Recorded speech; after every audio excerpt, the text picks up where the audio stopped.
Good morning, good evening, good afternoon, good night. Whatever time of day it is for you, I hope everybody's having a blessed day. I did want to get on here real quick.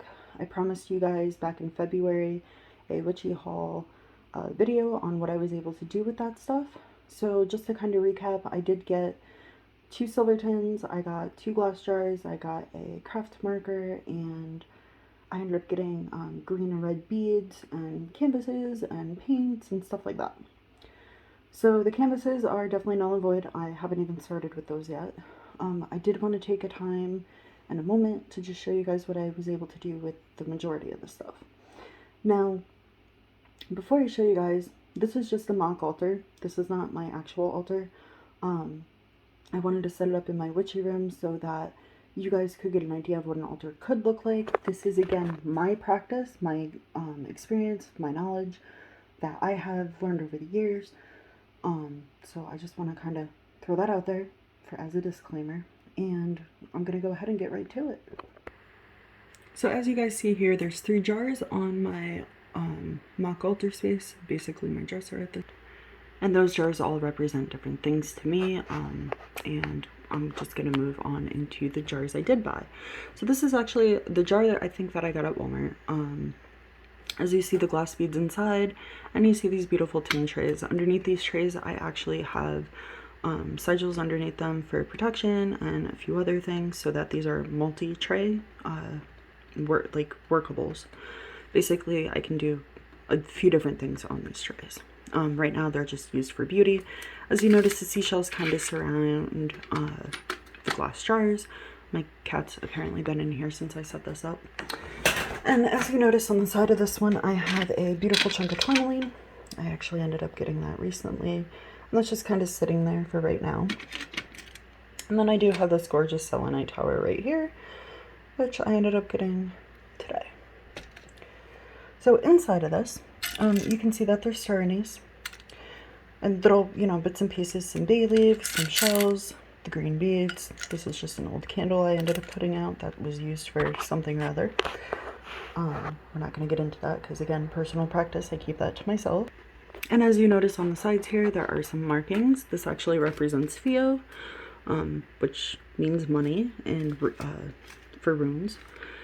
I have the goddess symbol, mother, maiden, and crone, except that the maiden, mother, crone, there we go. Okay, got that.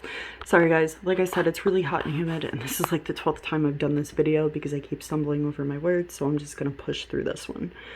Here is the solar cross, also known as Odin's cross. If you guys follow Norse pagan things. And then, of course, I ended up drawing Othala, which represents money. There's a few other things underneath the jar that are not able to be seen by the mundane eye. Those are, again, secret practices of my own that I will not be sharing, which I truly hope you guys can respect. If you want to direct message me and ask me questions, that's fine. I'm just not comfortable doing it on a public platform. Here is another glass jar that I got. As you see, there is a sigil here that I ended up making. Again, that has its own personal stuff with it. As you notice, there is money inside of these just to kind of attract it to. And then again, I have seashells and bee leaves and all sorts of stuff inside of this one. I also have things that represent money to me in them, whether it be color or jewelry, things like that. Those are also a huge thing to put into money jars. Now again, these are things I just grabbed from around the house and put together as an altar space. So I just wanted to go ahead and show you guys these. These are candles that I ended up making. They all are actually engraved and have different meanings inside of them. And these little beautiful candle holders I actually got at Cracker Barrel a long time ago. And then I had another set that I ended up getting at a thrift store out in Indiana, but those kind of disappeared on the way home. And as you notice, I ended up grabbing my cute little fairy incense holder on the way back when I got back to New York, where my ex-husband was keeping it safe. So what colors represent money to people? For me personally, the color yellow or gold, green, red, there's a few other colors in there that represent money to me. And it all just basically depends on your personal practice and your personal beliefs. Again, everything in this video is my beliefs and my practices. Somebody asked me the other day why I actually use money magic which actually brought on a very long enduring thought process of how I actually got into doing my own money magic. About 5 years ago, I was struggling pretty bad, where I wasn't making enough money to pay bills, I wasn't making enough money to put food on the table, and honestly, I was working myself to the bone, but it was just not enough. So my mentor at the time, Jasmine, if you guys remember her from my earlier video, asked me why I don't do a money spell, and I told her, well, we're not supposed to do anything for profit. And she explained it to me in a way that I understood it as not being for profit. Abundance itself can be anything. It could be love, it could be money, it could be just being able to live and breathe. Having things in abundance is how I look at that. So I didn't go around asking for $1 million. I didn't go around asking for, enough money to feed an army. I asked for the money I needed to pay my bills and to live a little comfortably, to be able to make car payments, to be able to, do what I needed to do. I think it came to like around $2,700 the first time I actually did a money spell. That month, I actually doubled that money, which was pretty cool for me because that was my first spell. So I was just like, I can do this. Now, I've learned to maintain certain aspects of my life, and money is just, obviously something we all need to survive. I've also worked with St. Jude in the past because I was struggling pretty bad. I was kind of in this like super still mindset, and sorry guys, that shirt totally just backfired on me. I was in this like survival mode mindset where I didn't want to do too much because I was afraid if I did too much and too much movement, like nothing would work.